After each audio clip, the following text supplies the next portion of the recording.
Hello. Hi, Mayor. How are ya? You can't hear? Oh, no. We're not starting off so hot. Hi, everybody. Welcome. We're just doing our monthly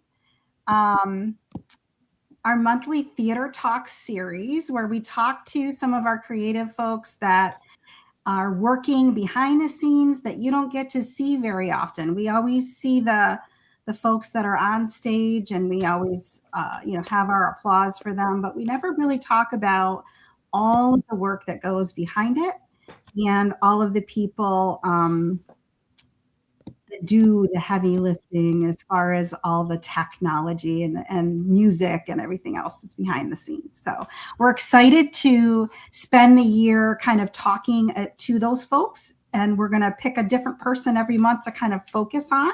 This is our third in the series. I'm Pam Raposa. If you don't know me, I'm the artistic director of Theater 444, and I am so happy to have Meredith Beckley, the beautiful and amazing Meredith Beckley, our music director, who does all of our music and plans all of our shows as far as music goes. So can you hear us now, Mer? Can you hear Mer? I cannot hear a word you're saying. Can you hear me? I can hear you. I can hear you, but you can't hear me. Oh, no. I have no idea why. I'm looking at every possible button. Oh, no. Well, we just finished our first musical of our season 10. You just saw the kind of season 10 trailer for our whole season. And we just finished our first show, Dear Evan Hansen. It was a regional premiere of Dear Evan Hansen. It went so well, and people were they just loved it. It was great. We had a great cast, and we just wrapped that up like a week ago, not even a week ago. And this week we had auditions for our second show of the series called Amelie. If you're not familiar with Amelie, it's a lovely story, and it's not done very often. So we're excited to put that one together for you, and hopefully people will come and try to see something that they've never seen before. Let's see if I can get Meredith on here. Mer, can you hear me? Yay! I can hear her. I don't know what happened. I was trying so hard to read your lips. Well, I just was talking about us wrapping up Dear Evan Hansen just like a week ago. Yes. And then having auditions right away for our second show of our season, Amelie. And we have an amazing cast. We had a great audition group. We had tons of wonderful people. I so wish we could have kept everyone because we had so many great people. Unfortunately, we are limited in space, and it's a small musical. So we're only casting about 13 people. And so we just finished doing that, and we have an amazing group. Oh my God, it's Meredith Beckley. Talent. Thanks, Matt. You keep having me play drum sets behind you. You'll have to learn how to read lips. I think that's our drummer. is that Yep. is that James? Hi, Yes. James. Matt is a #1 fan. So yay. So Mare, how you doing? Yes. Oh, great. We just actually had a production meeting for Amelie, and so we're both kind of tired out. It's been a challenging week, right? Finishing up one show and on to another. But Yeah. well, we wanted to talk tonight a little bit about music direction, what the music director does, what are some of the challenges and things that have happened. And I'm happy to like pull up some clips or anything you need, Mare. So let's talk truths about what we're doing here. Okay. I'm going to just start with, why don't you tell us, like, introduce yourself, give us some of your history. Like, how did you get into this? Okay. Well, how did I get into this? I started piano and voice lessons early, right out of the gate. I was 7 when I started taking piano, and it was something I asked my parents for. And they were like, well, okay. So I jumped right in, joined St. Peter's Choir, grew up in St. Peter's Choir, just did shows all the time, loved it. I went to school for music for about 2 years, and I realized that I didn't want music to be my job because it was such my passion. And that changes a little bit when you start studying music, and what you like to do is now what they want you to do. And it started to lose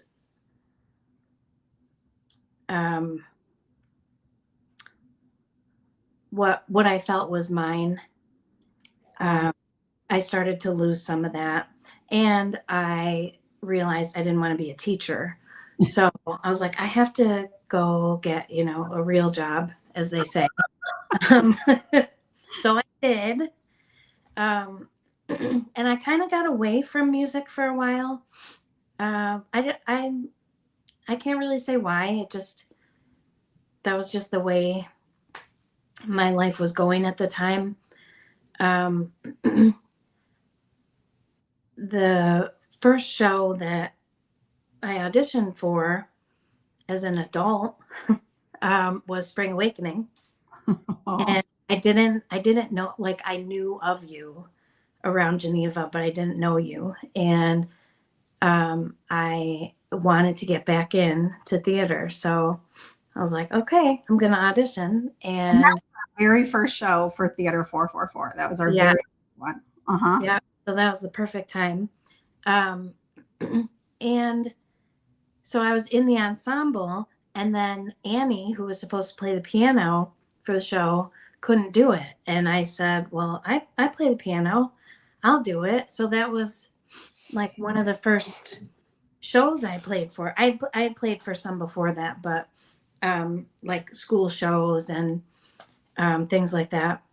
And it just kind of progressed from there.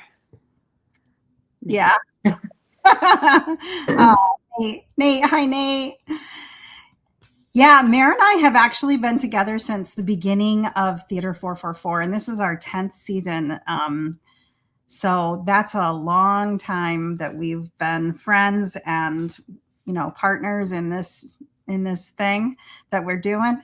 But Mare started off in the cast. Yeah. Okay. Yes, Mare was on stage at a long time ago. We pulled her back into the pit, and then I just love it there. I don't want to leave. Loves the pit. She really Yeah, does. I do. But I did pull you on stage one time, other time. Do you remember? It was during COVID when we did that online show, and Oh you yeah, sang a couple songs in that show. I did. Yep. That Yep. was okay. I was okay with that. But I still played. I played the piano for myself. Yeah. So Yep. okay. See, Yeah, I'm everybody doing seems to that. want you back on stage, Mare. All I the comments are they want you on stage. well, Maybe we do well, need to put you in, Amelie. I mean, we just talked about that earlier. oh my God. So, Well, yes. Uh, okay. This is going in a completely different direction. I know, right? But hey. So, tell us about the job of the music director Oh, because it's a big job. it is a big job. And actually, I learned this recently because somehow I was like, I think I was looking for videos or things. Um, Man, um, I think we better do a one woman show, Mare. I guess so. Jeez. I was looking for like some of the more popular music directors. I was trying to just learn some stuff, see if I could find any videos online. And I came across this post or article or something that was listing all the jobs that are part of music direction. And there's like at least six, and they're all performed by different people. So I was like, wait, I don't have I don't have all those people. I just have me. Um, so it's a big job. It's everything that has to do with music runs through the music director, whether that be the piece of music that's in front of the pit, um, Getting the pit and together, getting the pit together. Thank teaching God. Yeah, thank God I have a really solid group of pit musicians, which makes our my life. band. Oh my goodness. Dear Evan Hansen, our band for Dear Evan Hansen was dynamite. They Yeah, were just dynamite. What a solid group of musicians that we had for that last show we just finished. So good. yeah, But yeah, it's a lot, like getting new musicians, getting more and more people is a huge job. Um, and then teaching all the music to everybody, right? yeah. Making changes and fixing things and cueing things and um, it's a lot. It's a lot. It is a lot. Talk about Amelie because you and I just had a conversation today about Amelie. What's happening with that? Um,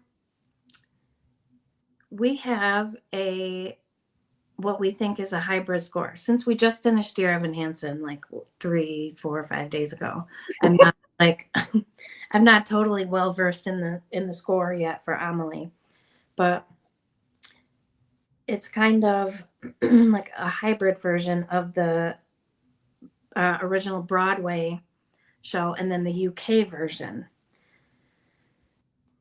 So it's going to be a little challenging because they're two completely different. They're two totally different sounds, Mm-hmm. and I can see that there's music in the show that's not in the script, which happens a lot, actually, surprisingly. That we are probably me, and whoever I can find to help me, am probably going to have to write that out, listen to the score, and or listen to the soundtrack and write it out so that we can use it. Yes, Nate. Yeah, Yes. yeah, Amen. We get a lot of messy scripts and scores, and this one's super messy. because it's a hybrid of the Broadway and the UK, and we don't really know what we're getting into here. And we're trying to go down one track, and so it relies heavily on music. So I'm relying heavily on Meredith to interpret it in the way that goes along with what we're doing. Right. Yeah. So it will be a challenge for sure. For sure. What other challenges, Mare, do you find doing music direction in general? Like, what are some of the challenges that you've come across? Or that you consider a challenge, you know? Yeah. I don't want to say that this is necessarily a challenge, but it's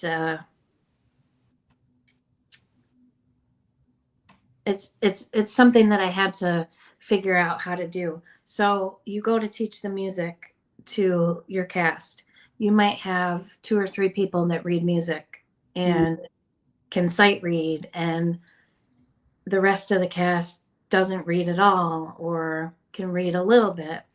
And so for me, it was really important for me to figure out how to best teach the music, you know, in the time that we have, but also how to do it in a way that is not going to make the ones that don't read feel like they're struggling or falling behind. So I try to look at each person individually and figure out, okay, what's going to be their learning style? What's going to be the best way for me to teach them, and then try to work those things in to the rehearsal as a whole. So yeah, because I know everybody has different levels, and I want everybody to feel like they're doing their best and like they're having fun. Like, this shouldn't be, it's hard work, yes, and I want everybody to know their stuff, but we do it because we love it. So I want people to be enjoying themselves. So that's maybe, instead of challenge, I feel like that's my mission, is to figure out how to best teach people, because that's the important part. They got to know the stuff for the show. I love that. Yeah. And it is challenging, though, when people are all at different levels. You know? It is, yeah. Yeah. Yeah. What else is challenging?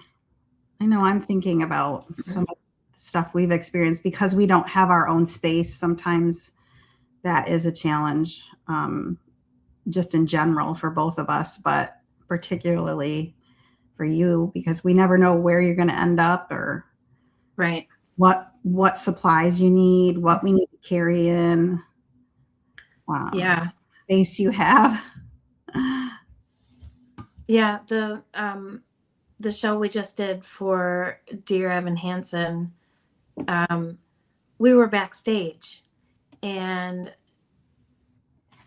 I'm always, at first, when I find out where we're going to be, I'm always like, oh God, that's not going to work. Just in my brain, you know, I have to like kind of like think it through and say, okay, you'll be fine. But I couldn't see anybody. Like, I could see them from their profile. I couldn't see their mouths. I like to be able to see so that I can follow.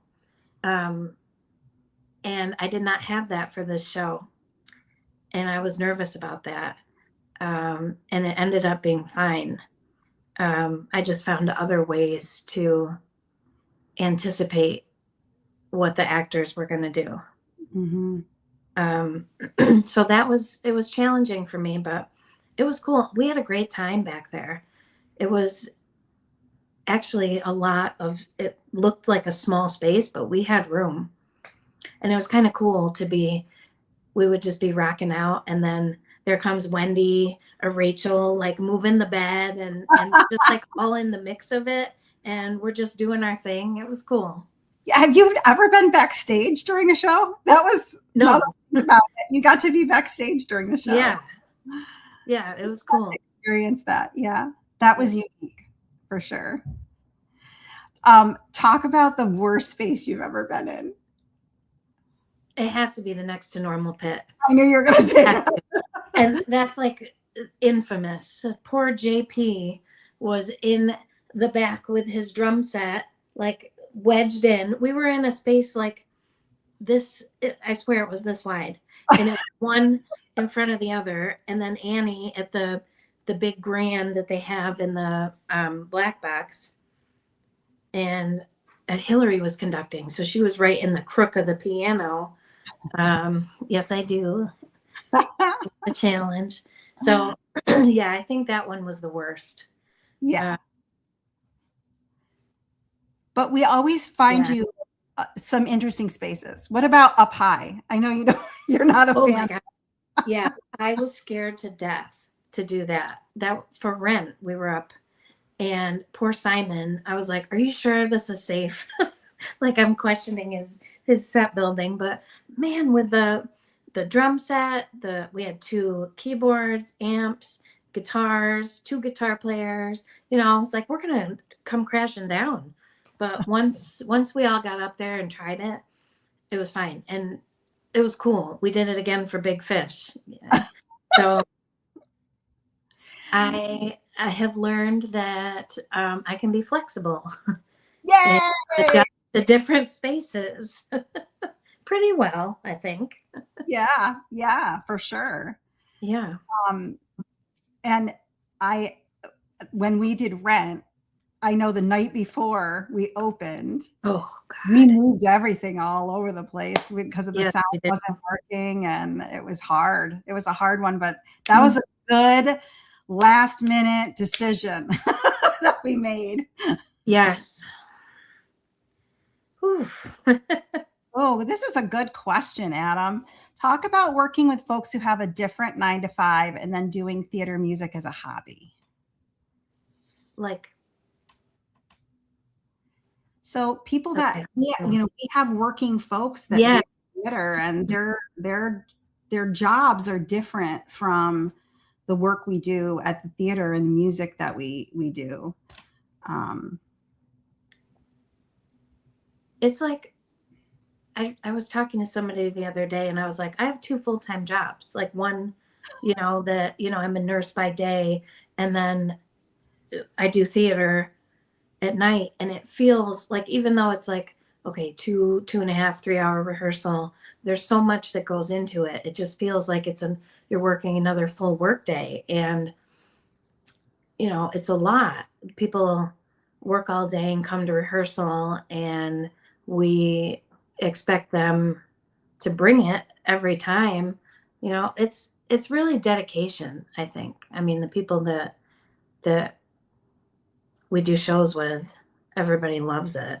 So of course we make it work. But I always say that it's stressful, but it's a good stress because yeah, it's because we love it and we love what we're doing, even though it's stressful. yeah, I need that in my life in order to be a good nurse. Mm. Because I need that. That's my outlet, like my passion. Mm-hmm. But it's challenging when you have to work around your work schedules and to try to come up with a schedule for a cast of 13 where everybody has different work schedules. Making rehearsals can be a nightmare. Right, because oftentimes they can't be at every rehearsal, but we have to Right. be at the rehearsal. Yeah. So it's the more that they can't all be there at the same nights, the more nights we have to spend there too. So because Yeah. we're there every night, and then also trying to find the time to prepare for rehearsal in addition to being at rehearsal, right? Yeah. So that's challenging too. Yeah. A lot of our, All of us, yeah, all of us, even our actors, our musicians, our technicians, everybody, most of us have different jobs that we do all day long, and then we come to the theater and we work at night too, and yeah. but we do it because we love it, I guess, and Yeah. motivates us. Yeah. Adam, did you find, I know you just did some music directing, did you find that super challenging, especially with the travel? And um, I know you're working and it's a different job than this, but it's a passion for real. Right. So um Yeah. I think a lot of our people that drive further distances, their travel time is their rehearsal time too. Like as they're driving in the car, they're practicing their songs. So everybody makes good use of their time Yeah, for to sure. fit everything in. He's typing. There it is. It's tough, but like it's such a work of heart. So you make it. Yeah. Yeah, for Yep. sure. Perfect. Perfectly said.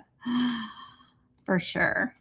Um, so, Mayor, one of the things that we did a few years back when we did Sweeney Todd was we used an an orchestrated track of music Yes. as a backing track. So, can you talk about that for a little bit? Yeah.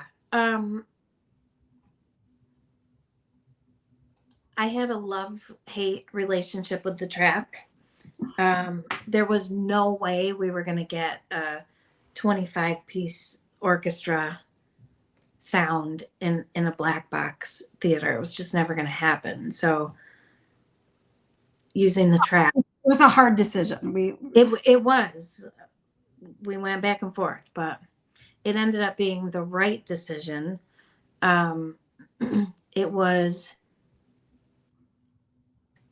it was so different. One of my favorite things about um, accompanying is that I think it's my superpower that I can follow people and find them. Like if they jump a few measures or whatever, like I'll find you, I'll get you. You can't do that with the track. You're the actors, there's like no safety line from me to them. Once the song starts, that's it. I can't stop it, I can't pause it. So that was a big challenge to figure out the timing of. I ran the tracks on my iPad, and that was scary too, because if I missed, then the song didn't start and everybody's just standing there. It was a lot of pressure. I know. I think we all had a love-hate relationship with that track, but it was the right Yeah. decision. I think 'cause it was just so fully realized with the full I'm going to orchestra. turn my light on because I think I'm in the dark. I think you are too. Um, but I do think that was a good decision ultimately, even though it Yeah. was super challenging. Yeah. It definitely ended up being the right decision. But I know Yeah. some people, when they hear, like, oh, you're using a track, like, yeah, okay, I get it. It's not the same as having live musicians, but it was an artistic choice and I stand by it. What is that I'm saying? Hard to give up control. Yes. You Mhm. are correct about that. You know what was funny, is that people actually thought at Dear Evan Hansen last week that we had tracks. Oh, I Pe know. People thought we were using tracks because they couldn't see the band. Mhm. Yeah. And it was a live band. So I'm just Yeah. here to say that out loud. We had a live band at Yeah. Dear. And that's a huge compliment for us to hear that people thought it was a track. So we were okay with that. Why is that a huge compliment, you think? Um, because it means that we were spot on. Our tempos were right on. Our blend, our timing with the musicians, with the actors, everything all came together smoothly. Mhm. Yeah. What are you most proud of, Mary? Which shows are you most proud of? Oh, I know that's probably a hard question, but because we love them all, but I know. if you had to pick like one or two. Um,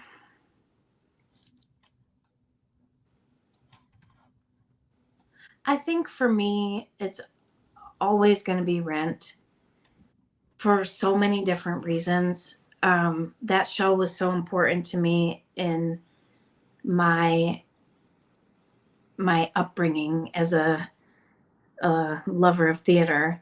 Um, but also it's the show where I felt like I had a moment where I'm like, oh my God, I know how to do this. I can do this stuff. So for me, that one I will always that one's always going to be probably at my top. I think you did. You turned the corner there because Yeah, you really got your confidence during that. yeah. That doesn't come naturally to me. It took a while for me to find my voice to be in charge. I don't like being in charge of things. Well, say that I don't, but no, it's hard. It's hard when you are responsible for all the things and you don't want to let people down. You want to make sure that, I want to make sure I'm doing my best so that they can do their best. And it took a while for me to find my rhythm. And you considered yourself a pianist, not a music director. You know, Actually, I never considered myself a pianist because I was always a singer. I know Adam is just loving. That was I majored in vocal performance with a minor in piano, but I always thought of myself as a singer who plays the piano because I liked to like I was always the one who was jumping behind the piano when like friends got together and we were singing, and um, that was my happy place. But I still never thought of myself as a pianist. And then I started playing for all these shows, and I'm like, oh, wait, maybe I am a pianist. And then when you first asked me to music direct was Polka Dots. When we did Polka Dots, that was the first show I ever music directed. And it took me a while to think, oh my God, maybe I can be a music director. Like it's just kind of a progression that I just had to take to get to where I am now. yeah. Adam says he loved that our drummer James posted his experience on TikTok. It was Yeah, to see the behind the scenes of the pit. That was cool. that was so cool. I have never ever thought of doing that. I know. It was awesome. I loved it. So many people like out in the community were like, oh, I saw James posted that video. That's so cool. Like nobody ever talks about the pit. Like we post videos of the actors like, Yep. oh, you're coming to see the show. The pit is full of musicians who are offering their talent too. Yeah. And it's really cool to like feel like, oh, look, we're featuring. I want to do that more. I was trying to think about how we could do that with the next show. Yeah.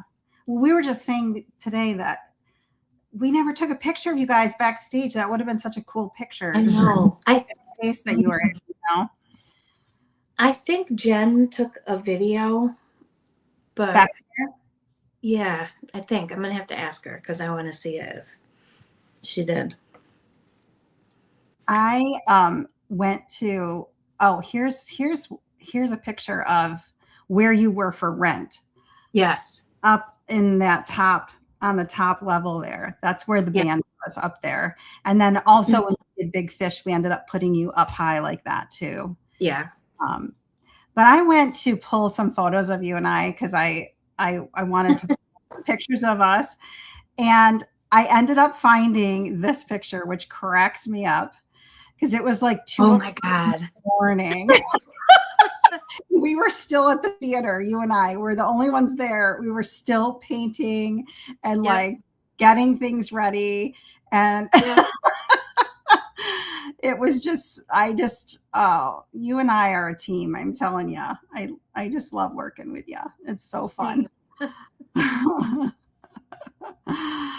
So talk a little bit about finding new musicians, because I know you're always looking for musicians. Yeah, it's my least favorite part of music direction, um, because it's I don't know, it's hard to like find people and email them and text them, hey, do you want to come and play for my show? It's a lot, you know, it's a big commitment, and um, it's hard when, you know, we are doing shows because we love it, and we're all there from the beginning, and then there's, you know, musicians that this is their job and they're looking for gigs.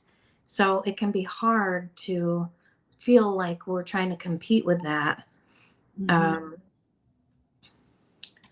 but we're really fun. So, They are fun. Reach out if you want to play with like, us.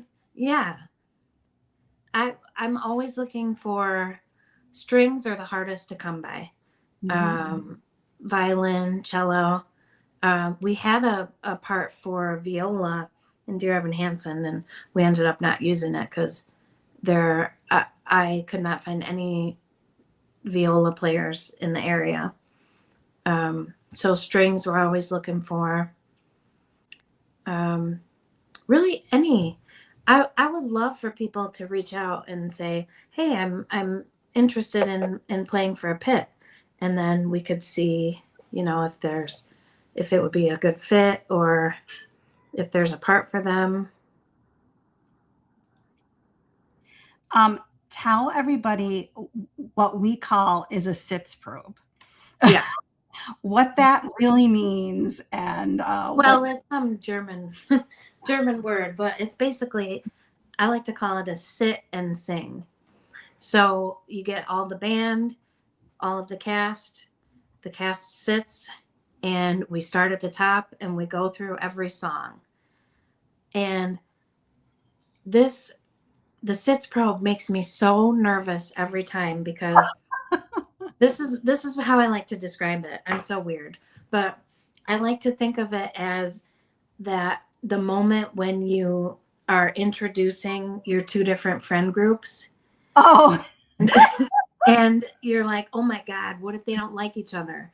Like that's how I feel, because I've got my pit, my people that I've been working with, and then I've got the cast, oh my and goodness. so it's like we all come together. And I'm Yeah. like, are they gonna like each other? How's this gonna go? And it's always great, it's always fantastic. But um the sits probe is a really great rehearsal to just play through the songs and get a feel for the tempos. When it happens, we get super excited because Yeah, everything's coming together. yeah. And I love the faces of the cast when they first hear the whole band, because it's exciting. Like, you can really start to picture it. Like, oh, this is going to be a show and it's going to be good. So, Yeah, yeah, I like Sits Probe. that's one of my favorites too. Yeah. Well, thanks for chatting with us about music, Mare. Well, sure. Um, is there anything that we didn't cover that you wanted to say about music? I mean, I'm sure I could think of a million things, but those feel like all the important ones for now. Well, our next theater talks is going to be with Garrett, because Garrett came on to do his last month, and then he got called away because he's a volunteer fireman, and he got called away at the last moment. So we rescheduled on May 3rd. We're going to talk to Garrett about sound design and how important and critical sound is. It is just, it's super important. We're all the aspects are so important that when they all work, it's like magic. It's awesome. And then coming up pretty soon, we are going to be having a cast reunion for Dear Evan Hansen on April 29th. Right here live on Facebook and YouTube at 7. And we're going to bring our cast back together from the show and kind of talk through that whole experience, which was just amazing. And that cast was just fantastic. And we just had the best time. So, so proud of that piece. And I just, yeah, I'm excited to get back online with them too. So that's coming up. We want to make sure to thank our patrons because they keep us going, and our list is getting longer and longer, and we love it.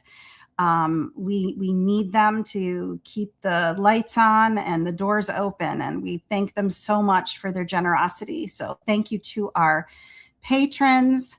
And if you have not marked down the dates, June 5th through 13, please do it, because Amelie is going to be so special. We had our first production meeting today, and wasn't it cool, Mare, to talk through some of it? It's going to be challenging, but I also think it's going to be super fun, because there's a creative curve that is huge on this one. Like, we can just pretty much do anything. And it's just such a beautiful piece. It's very different. It's very unique. And I guarantee that this is a story that hasn't been told. And so we're super excited about Amelie. So mark your calendar for June 5 through 13 and come see Amelie. We'll be at the Geneva Community Center. Hey, thanks so much, Mare, for doing this. Yeah, sure. It wasn't as terrible as I. She was nervous, y'all. Thanks for coming on and cheering her on. Yes, thank you, guys.